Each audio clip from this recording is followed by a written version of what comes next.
वाह, क्या आईपीओ है।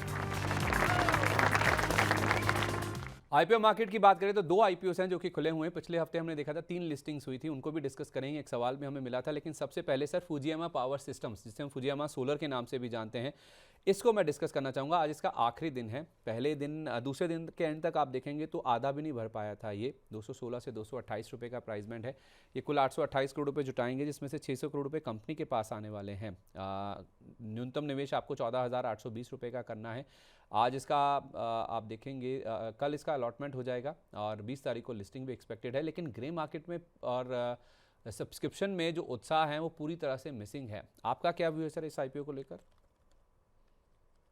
सर अगर आप देखेंगे लास्ट एक महीने में जितने भी आईपीओ भरे गए हैं उसमें पैसा नहीं बना। ऑलमोस्ट एक दो शेयर तो छोड़ दें तो पैसा नहीं बना। वो ही दिख रहा है कि अब रिटेल इन्वेस्टर धीरे धीरे आईपीओ से, हर आईपीओ में जब पैसा लगा रहे थे वहां से थोड़ा सा दूर हो रहा है।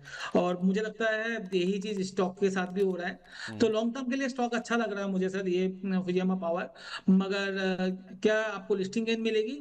5-7% मिल सकता है। बोलना बहुत मुश्किल होगा जिस तरह से में भरा जा रहा है आईपीओ।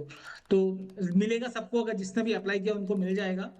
तो चांसेस मिलने का ज्यादा है। बट क्या लिस्टिंग गेन के लिए नहीं लेना चाहिए, लॉन्ग टर्म इन्वेस्टिंग के लिए ले सकते हैं। तो लिस्टिंग गेन के लिए आप कह रहे हैं कि इसमें पैसा ना लगाएं, लॉन्ग टर्म के लिए भले ही अच्छा है। तो ज़्यादा पैसा आपको शॉर्ट टर्म में बन जाएगा, उसकी गुंजाइश कम नज़र आती है। लंबा व्यू है तो ज़रूर आप इसको कंसिडर करके चल सकते हैं। दूसरा नाम है सर कैपिलरी टेक्नोलॉजीज़ का। ये तो शुक्रवार को ही खुला था, आज इसका दूसरा दिन है। पहले दिन कुछ 1.25% बढ़ा है, 28% के आसपास ऑलरेडी सब्सक्राइब हो चुका है। 549, 577 ये इसका प्राइस बैंड है और 877 करोड़ रुपये ये रेस करेंगे, जिसमें कंपनी के पास पैसा कम आएगा, ओएफएस का हिस्सा ज़्यादा है। और एंकर्स निवेशकों से इन्होंने कुछ 394 करोड़ रुपये के आसपास की रकम जुटाई है। इस स्टॉक को लेकर, इस आईपीओ को लेकर ग्रे मार्केट में उत्साह है सर। 50 रुपये के आसपास बन जाएगा पर शेयर, यानी कि 627 रुपये के आसपास लिस्टिंग होगी, ऐसा ग्रे मार्केट में इंडिकेशन देखने को मिल रहा है। आपको भी ऐसा लगता है सर?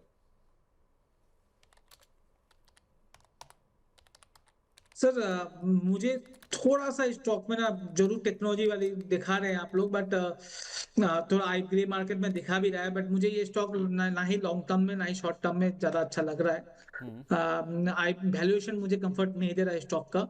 तो मेरे हिसाब से तो मैं अवॉइड जोन में रखूंगा, ज्यादा अच्छा रहेगा। ठीक है, ओके।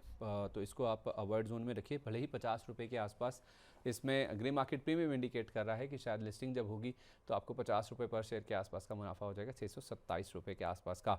लेकिन सर पिछले हफ्ते 3 लिस्टिंग हुई थी, उसमें से 2 लिस्टिंग को लेकर अब सवाल आया था, मुझे याद है। हमारे एक दर्शक थे, नाम नहीं याद है लेकिन मैंने उनका सवाल नोट करके रख लिया था। पाइन लैब्स और ग्रो दोनों पिछले हफ्ते की लिस्टिंग है। आई थिंक ग्रो तो 12 तारीख को लिस्ट हुआ था और 14 तारीख को पाइन लैब्स लिस्ट हुआ था। पाइन लैब्स और ग्रो के कह रहे हैं कि अलॉटमेंट मिले हैं इनको। प्लीज़ सजेस्ट टारगेट अभी होल्ड रखें या फिर सेल कर दें। पाइन लैब्स में सर पहले बात कर लेते हैं। पाइन लैब्स में मुझे याद है 14% ऊपर ये स्टॉक बंद हुआ था शुक्रवार की, जहाँ तक बात है 221 वाला 242 रुपये पर खुला था। और आज भी देखिए 2-3 रुपये और ऐड ही किए हैं इसमें उसने। 262 तक गया था लेकिन 253 के आसपास। सर पाइन लैब्स में जिन्होंने 221 पर लिया लिस्टिंग वाले दिन, क्या निकल जाना चाहिए या अभी होल्ड करें? तो मेरे हिसाब से लॉन्ग टर्म अगर कोई किसी का रखना है ना, बहुत अच्छी बेहतरीन कंपनी है पाइन लैब। तो इसको आपको रखना चाहिए, आपके पोर्टफोलियो में भी रखना चाहिए। और ये अच्छा शेयर है जो आपको लिस्टिंग में मिला है, और 10-15% ऊपर ही है अभी भी। और हमने जब लास्ट वीक जब बात भी की थी सर, इसको अप्लाई करने की भी बात की थी। मेरे हिसाब से इसमें बने रहना चाहिए for mid to long term के टारगेट के लिए। अगर आपका शॉर्ट टर्म व्यू है, 10-15 दिन का व्यू है, तो प्रॉफिट लेके निकल जाइए। अच्छा, शॉर्ट टर्म का व्यू है तो निकल जाइए, लॉन्ग टर्म का व्यू है तो बने रहिए। सर स्टॉप लॉस क्या देंगे इनको अगर लंबी अवधि के लिए बने रहना है तो?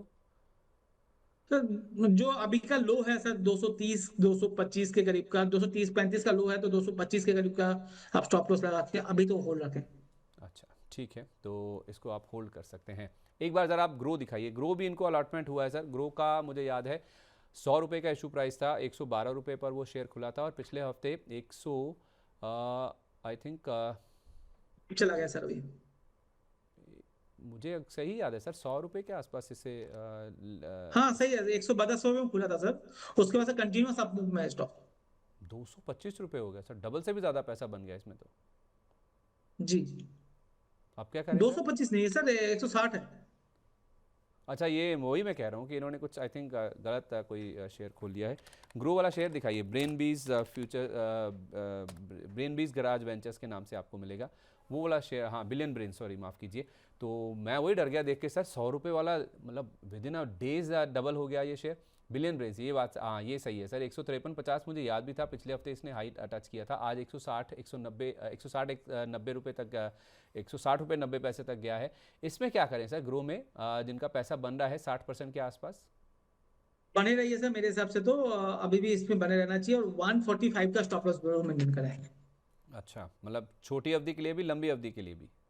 जी जी। सो स्टॉप लॉस बना रहा है, स्टॉप लॉस लग जाए तो निकल जाइएगा, अदरवाइज इसको होल्ड करें। ठीक है, ओके। तो जो दोनों नए आईपीओज हैं खुले हुए हैं, उनमें तो ज़्यादा उत्साह नहीं दिख रहा है, लेकिन हाँ इन दोनों कंपनियों में, चाहे आप बिलियन ब्रेन्स की बात करें यानी कि ग्रो की बात करें या फिर पाइन लैब्स की बात करें, दोनों में आपको स्टॉप लॉस सजेस्ट किया है। स्टॉप लॉस के साथ आप इन दोनों शेयरों में बने रह सकते हैं। ये राय फिलहाल आपके लिए निकल के सामने आ रही है। चलिए इसी के साथ हम ये जो खास सेगमेंट है हमारा, इसको यहीं पर वाइंड अप करते हैं। वाह, क्या आईपीओ है।